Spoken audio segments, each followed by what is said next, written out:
함께 기도하겠습니다.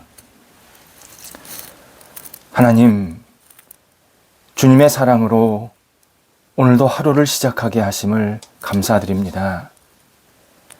주님의 말씀으로 저희 마음에 따뜻한 위로의 권고를 해주셔서 감사드립니다. 주님의 말씀으로 저희 영혼이 깨이는 권고를 허락하심도 감사드립니다. 주님의 말씀으로 저희 생각에 도전적인 권고를 해 주심도 감사드립니다. 주의 말씀으로 저희 삶에 활력이 생기게 하신 권고해 주심도 감사드립니다. 주님의 거룩한 권고를 놓치지 않게 하옵소서. 주님의 사랑의 권고를 소중히 여기며 순종하며 날마다 앞으로 나가게 하옵소서. 오늘도 주님께서 저희를 순간마다 다스려 주옵소서. 저희 감정을 다스려 주셔서 안정되고 넉넉함으로 한날을 살게 하옵소서. 저희 이성을 다스려 주셔서 건전하고 밝은 하루를 보내게 하옵소서. 저희 육체를 다스려 주셔서 건강하고 활기찬 시간을 채우게 하옵소서. 저희 가운데 병상에 계신 사랑하는 성도들이 있습니다. 도우소서, 긍휼히 여겨 주옵소서. 하나님의 치유의 손길을 바라여 주셔서 그 병상이 하나님을 만나는 통로가 되게 하시고 하나님께 모든 것을 내어 맡기며 하나님을 의지하는 복된 시간 되도록 함께하여 주옵소서. 의료진들을 붙잡아 주셔서 따뜻하게 잘 감싸 안고 치료하게 하시고 내 가족처럼 여기면서 우리 사랑하는 성도들을 돕고 힘을 불어넣게 하여 주셔서 합력하여서 모든 것들이 아름다운 선을 이뤄갈 수 있는 귀한 치료의 시간 되도록 함께하여 주옵소서. 약물과 또 모든 치료 과정들, 또 진찰하고 재활하는 모든 과정들이 하나님께 드림받게 하여 주셔서 주님의 뜻을 이루는 한날 되게 하여 주옵소서. 수험생들을 붙잡아 주옵소서. 오늘도 공부할 때 지치지 않게 하시고 주님이 주시는 힘과 집중력으로 최선을 다하게 하셔서 결실이 맺혀지게 하시고 하나님을 영화롭게 하게 하시고 오늘도 하나님과 함께 동행하면서 자신의 미래를 준비할 수 있는 지혜롭고 복된 시간 되도록 채워지게 하여 주옵소서. 출타하는 성도들을 붙잡아 주옵소서. 주의 능력으로 오갈 때에 하나님께서 주시는 목적을 잘 이루게 하여 주시옵시고 출타해서 여러 가지 역할들을 감당할 때 하나하나 모든 것을 잘 감당하여서 하나님께 영광되게 하시고 돌아올 때 뿌듯한 마음으로 감사한 마음으로 돌아올 수 있도록 인도하여 주옵소서. 계속해서 결과를 기다리는 성도들이 있습니다. 붙잡아 주옵소서. 하나님, 하나님의 뜻을 이루는 결과가 되게 하시고 그 결과를 받아들일 때에 하나님께서 원하시는 대로 잘 받아들여서 한 발자국 한 발자국 주의 나라를 위해서 크게 쓰임받는 우리 성도들의 삶이 되도록 함께하여 주옵소서. 직장 다니는 성도들 붙잡아 주셔서 오늘도 주의 주시는 은혜로 모든 것을 잘 감당하게 하시고 일 처리를 해나갈 때에 지혜롭게 또 많은 사람들에게 본과 덕을 끼치는 일 처리가 되게 해 주시어서 오늘도 속한 직장에서 하나님의 능력을 마음껏 발휘하는 귀한 시간 되게 하여 주옵소서.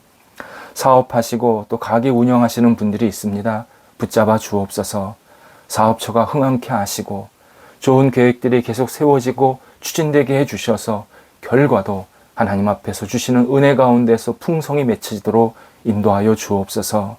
가게에 많은 사람들이 찾아와서 함께 즐거운 교제가 있게 하시고 음식과 또 물건을 함께 나눌 때에 하나님 그 가게들이 하나님이 주시는 흥황의 역사가 채워지게 하셔서 하나님께 쓰임받는 가게, 주의 이름이 높아지는 가게가 될 수 있도록 함께하여 주옵소서. 일하시는 모든 임직원분들에게도 함께해 주셔서 사업처나 가게 속에서 속해서 함께 일하는 사람들이 한마음 돼서 서로 사랑하며 아껴주며 믿음으로 오늘도 우뚝 세워질 수 있도록 인도하여 주옵소서. 어려운 일들을 만난 분들이 있습니다. 하나님 잘 극복하게 하시고 돌파하게 하시고 하나님이 주신 능력으로 주저하지 아니하고 하나하나 잘 해결할 수 있도록 인도해 주셔서 그 어려운 일을 통해서 오히려 하나님의 손길을 경험할 수 있도록 함께하여 주옵소서. 만남의 복도 있게 하소서. 오늘 사람들을 만날 때에 성도들이 주님을 사랑하는 마음으로 사람들을 사랑하는 마음으로 만나게 하시고 하나님 그 만남 속에서 주의 뜻을 이루며 하나님 앞에 마음껏 쓰임받는 한 날 되게 하옵소서. 중요한 일들 또 계획하는 것들이 있습니다. 하나하나 잘 준비되게 하시고 일 처리할 때에 그 일들이 인간의 일로 끝나지 아니하고 하나님 나라에 크게 쓰임받는 일로 승화되게 하여 주시어서 오늘도 중요한 일들을 통하여서 하나님의 뜻을 생각하며 하나님께 마음껏 쓰임받는 하루가 되게 하옵소서. 성도들을 붙잡아 주셔서 오늘도 기쁜 날, 감사한 날 되게 하시고 늘 주님의 사랑 안에서 감격하며 오늘도 찬양과 영광을 주 앞에 마음껏 돌려드리며 살아가는 우리 모든 성도들 될 수 있도록 인도하여 주옵소서. 발걸음을 가볍게 해주셔서 오늘도 힘차게 시작하게 하여 주옵소서. 예수님의 이름으로 기도드립니다. 아멘. 오늘 우리에게 주시는 하나님의 말씀은 신약성경 누가복음 24장 25절에서 35절까지의 말씀입니다. 신약성경 누가복음 24장 25절부터 35절까지의 말씀, 살아계신 하나님의 말씀을 봉독합니다. 이르시되 미련하고 선지자들이 말한 모든 것을 마음에 더디 믿는 자들이여, 그리스도가 이런 고난을 받고 자기의 영광에 들어가야 할 것이 아니냐 하시고 이에 모세와 모든 선지자의 글로 시작하여 모든 성경에 쓴 바 자기에 관한 글을 자세히 설명하시니라. 그들이 가는 마을에 가까이 가매 예수는 더 가려 하는 것 같이 하시니 그들이 관건하여 이르되 우리와 함께 유하사이다. 때가 저물어 가고 날이 이미 기울었나이다 하니 이에 그들과 함께 유하러 들어가시니라. 그들과 함께 음식 잡수실 때에 떡을 가지사 축사하시고 떼어 그들에게 주시니 그들의 눈이 밝아져 그인 줄 알아보더니 예수는 그들에게 보이지 아니하시는지라. 그들이 서로 말하되 길에서 우리에게 말씀하시고 우리에게 성경을 풀어주실 때에 우리 속에서 마음이 뜨겁지 아니하더냐 하고 곧 그때로 일어나 예루살렘에 돌아가 보니 11 제자 및 그들과 함께한 자들이 모여 있어 말하기를 주께서 과연 살아나시고 시몬에게 보이셨다 하는지라. 두 사람도 길에서 된 일과 예수께서 떡을 떼심으로 자기들에게 알려주신 것을 말하더라. 아멘. 2000년 전 예수님을 따르던 사람들은 공통적인 마음이 있었습니다. 예수님이 로마 제국을 물리치고 다윗가의 영광을 회복시킬 분이라고 생각합니다. 그래서 일부 사람들은 그분께 모든 것을 걸었고 자기들에게 생길 영화로울 시간도 기대하게 됩니다. 오늘 본문에 나오는 예루살렘에서 엠마오로 돌아가던 두 제자도 그중 하나였습니다. 누가복음 24장 그 앞절 18절에 의하면 두 제자 중 하나는 이름이 글로바입니다. 요한복음 19장에서 글로바의 아내가 예수님이 십자가에 죽으실 때 끝까지 곁에 있었던 마리아라고 밝혀주고 있습니다. 그렇다면 두 제자가 글로바와 그의 아내일 가능성이 매우 큽니다. 이들은 고향을 떠나서 오랜 시간 예수님과 함께 계속 같이 다녔다라는 뜻입니다. 하지만 예수님이 유대 지도자들에게 붙들려 맥없이 처참하게 죽음을 맞이하시는 장면을 이들은 목격합니다. 이들은 내면에 슬픔과 근심이 가득 쌓였습니다. 이제 남은 일은 마음을 추스르고 자기 생활에 충실해야 하는 것만 있게 되었습니다. 모든 것을 쏟아붓고 예수님을 따라다녔지만 더 이상 자기들에게 남는 것이 없었다. 그렇게 판단할 수밖에 없었습니다. 이때 17절에서 예수님이 그들에게 나타나셔서 왜 이렇게 슬픈 기색을 하면서 무슨 말을 나누고 있느냐라고 물으십니다. 이들은 예수님인 줄 전혀 알아보지 못하고 최근 예루살렘에 있었던 예수님에 관한 일을 그분에게 전달하게 됩니다. 이들은 예수님을 말과 일에 능하신 선지자, 그리고 이스라엘을 속량할 분이라고 소개를 예수님께 합니다. 대제사장과 관리들이 이렇게 좋은 분을 십자가에 못 박았다라고 정리해 줍니다. 근데 여기서 속량이라는 것은 우리의 죄를 용서해 준다라는 뜻이 아니라 정치적인 해방을 뜻하는 단어입니다. 결국 예수님을 이 두 사람은 정치 또는 민족의 해방을 위해서 이 땅에 오신 선지자 또는 해방자 정도로만 받아들인 겁니다. 반면 예수님은 정치를 넘어 민족을 넘어 인류의 죄를 구속해 주시는 진정한 구원자로 이 땅에 오신 겁니다. 이 부분에서 바로 두 제자가 마음의 슬픔과 근심이 쌓일 수밖에 없었던 그 결정적인 이유가 생겼습니다.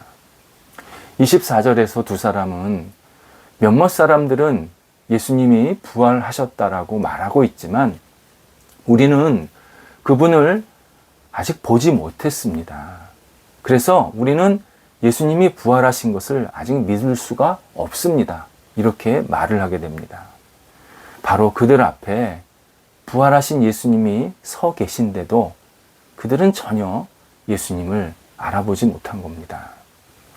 따라서 본문의 초점은 글로바와 또 다른 한 제자가 예수님의 부활을 기대하지도 알지도 또 믿지도 못했다라는 데 아주 중요한 내용이 있습니다. 성경의 전체 맥락을 살펴보면 그들이 막달라 마리아에게 예수님이 부활하셨다라는 사실을 분명히 듣게 됩니다. 하지만 그것은 사실이 아니라고 믿지도 않았고 그리고 진실이 아니라고 그렇게 생각했습니다. 이에 부활하신 예수님을 뒤로하고 자기 고향 엠마오로 돌아가는 중입니다. 이렇게 철저하게 실망하고 불신하고 분명히 들었지만 아니야, 그것은 사실이 아니야, 나는 몰라 라고 모든 것을 의심했던 이들에게 변화가 일어납니다. 이유는 오늘 본문 27절에서 예수님이 그들에게 성경의 내용을 풀어주셨을 때 그들은 지금 자기들에게 말씀하고 계시는 분이 예수 그리스도라는 사실을 알게 됩니다. 32절에서는 그들이 예수님의 말씀을 들을 때, 곧 성경을 풀어주시는 그 전체적인 해석과 말씀을 들을 때 자신들의 마음이 뜨거워졌다라고 고백합니다. 예수님께서 이 땅에서 사역하실 때 다양한 치유와 기적을 행하십니다.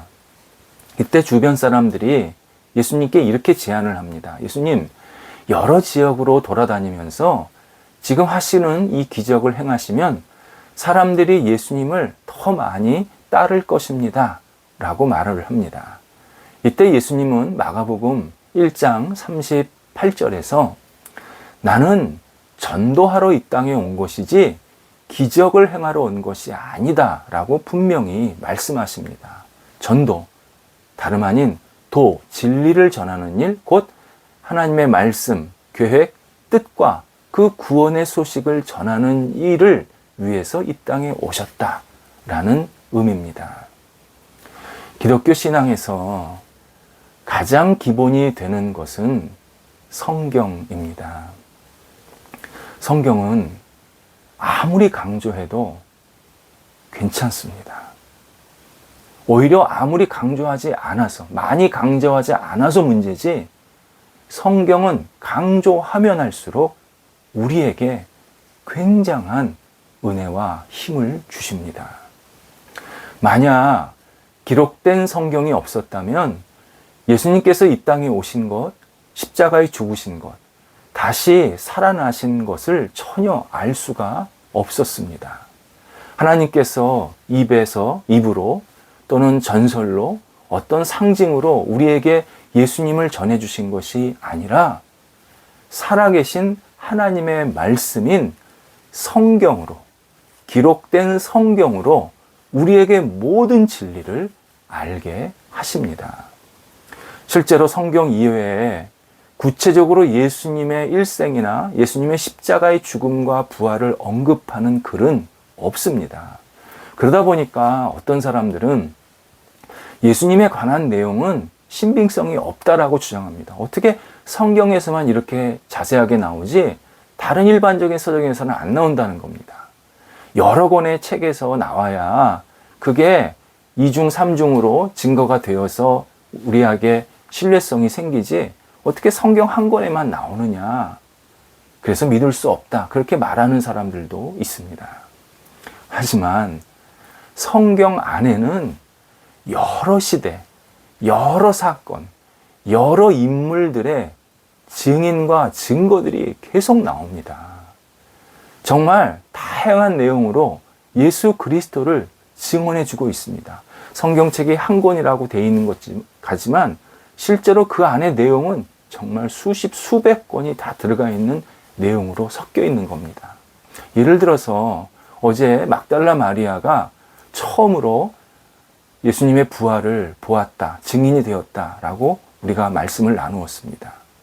당시 여성은 법정인 증인이 될 수가 없었습니다. 인구 수에도 들어가지 않았던 존재입니다. 그런데 여성이 예수님의 부활을 가장 먼저 보았다라고 성경에서 알려주시는 것, 이건 대단한 의미가 있는 내용입니다.